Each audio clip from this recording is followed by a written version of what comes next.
मित्रांनो मैत्रिणींनो, एमपीएससी राज्यसेवा आणि कंबाईन 2026च्या पूर्व परीक्षेसाठी अत्यंत महत्वाचा असणारा द नॅशनल एलईडी प्रोग्राम, याच्यावरती तुम्हाला 100% कुठे ना कुठे क्वेश्चन दिसेल.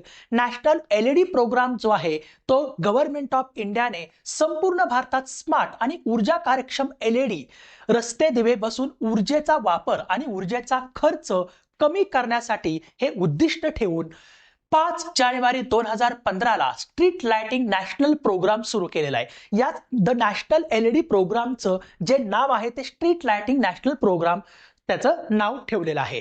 तर ह्याची अंमलबजावणी करणारी संस्था कुठली आहे? Energy efficiency services limited. आता एक्झाम मध्ये विचारलं काय जातं, हे कधी सुरू करण्यात आलेले आणि त्याचे 2 कॉम्पोनंट कोणते आहेत, म्हणजे याच्याशी संलग्न कार्यक्रम कोणते आहेत? पहिला म्हणजे street lighting national programme SLNP आणि दुसरा म्हणजे हा कार्यक्रम घरगुती ग्राहकांसाठीच्या Ujala Unnat Jyoti by affordable LED for all, right, हे या योजनेसह सुरू करण्यात आलेला आहे.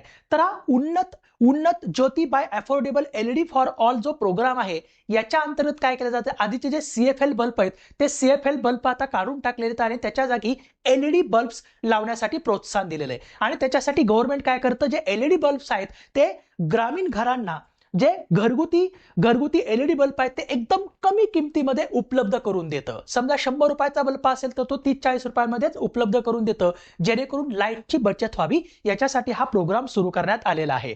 याचं आणखी महत्त्वाचं उद्दिष्ट काय आहे? याचं महत्त्वाचं उद्दिष्ट आहे की इलेक्ट्रिसिटी कन्झम्पशन कमी करणे आणि इलेक्ट्रिसिटी बिल जे आहे ते बिल कमी करणे. जवळपास 15% इलेक्ट्रिसिटी बिल याच्यामुळे कमी होतं. आणि दुसरं म्हणजे जे कार्बनचं इमिशन आहे ते कार्बन इमिशन कमी करणे ह्याचं एक उद्दिष्ट आहे.